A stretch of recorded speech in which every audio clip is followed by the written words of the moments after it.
So, what? What was that I just said? Yuyi Calderone. Calderone? I don't know. Anyway, fucking badass bitch asks, I was just curious about the whole being British thing because my mother is British. Okay, nifty. Good for her. It's a good thing to be. Um, so about me being British. Basically, and I'm going to try and do this in as compressed a format as possible because I, as you've all observed, tend to rant too much. My mom's American, my dad is English, and my mom moved to England when she was 17. Um, and I'm not going to tell the backstory of that because it's far too long. But she met my dad. They had me. My dad bounced shortly after I was born. Um, and um, basically, yeah, I lived in England from when I was born until I was on the cusp of 11 years old. And it's still home to me. I mean, I'm as British as a Cornish pasty and as American as apple pie. I'm kind of the man without a country. And I really enjoy that because I get to have, like, British tribal conditioning coupled with American cultural sensibilities, for lack of a better term, I guess. And I mean, the thing about growing up in England is that, when I first moved here, I was just like, the fuck? The fuck is with these Americans and their fucking weird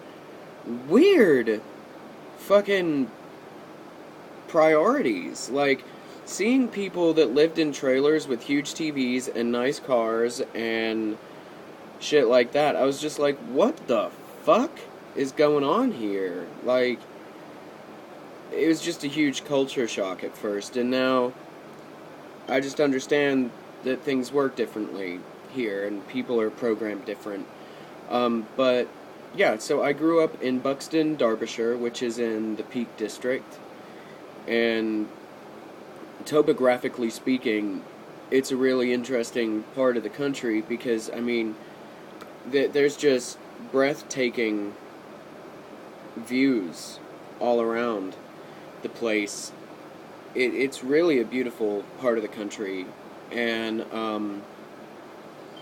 I miss it a lot. It's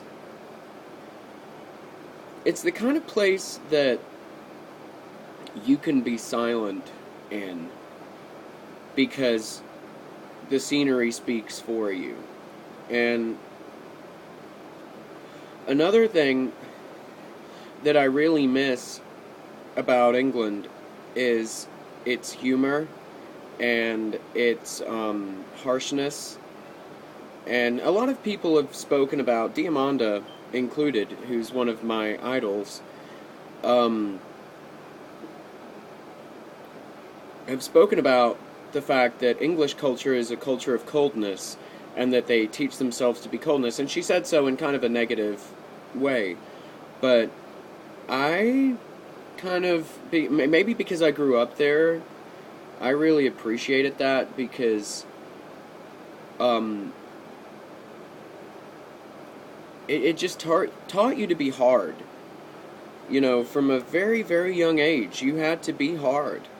And because everybody, at least the circles that I ran in, and my mom's and my dad's friends, they were all very top tier, highbrow people, and were constantly, I mean, intellectual debate was the way that they conversated. And I've tried to surround myself here with people like that. But, I mean, we're talking loud, angry, drunken debates on into the night, waking me up when I was a kid, because that was the type of people they were. They surrounded themselves with really, really smart people. And if they weren't really smart in an educational sense, like they'd had a lot of schooling, then they were self-taught intellectuals, which I think a lot of the time that leads to a person becoming a Renaissance man or woman of sorts insofar as they've trained themselves. It's not, you know, God, I hate my computer so much. I really need to change that setting so that it has more time. Um, but, uh, you know, they're just. Bullshit was not tolerated and is not tolerated in England. And, I think that's really difficult for Americans when visiting England to deal with, because so much of American culture is based on small talk. Small talk? A small talk bus. Very small. The magic bus. No, small talk and social niceties and such like, and so forth. You know, just like, frilly conversational fluff that amounts to nothing. And I've never quite unlearned that properly, which is, I think, why I was never really popular, and I'm still not really a very popular person. I have a lot of friends, and a lot of acquaintances, and a lot of business associates, but by no means am I ever the guy that's getting sought out at a party because he's awesome. That's just not the kind of person I am, because I don't blow smoke up people's asses. It's just not my way. I give credit where it's due. I don't talk unless I have something to say. And when I do have something to say, I've thought about it enough that it comes across as aggressive and harsh, because I put thought into the words I used. Oh, shock fucking horror!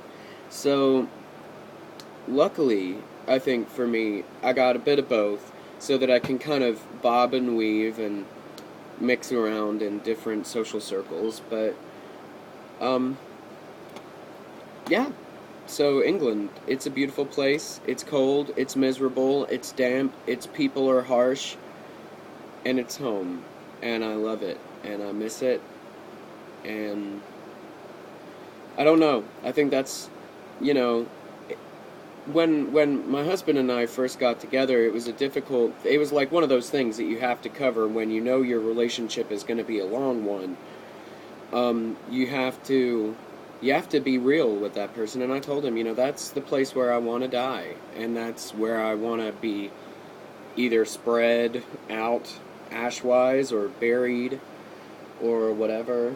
I don't, because it's home here. Like,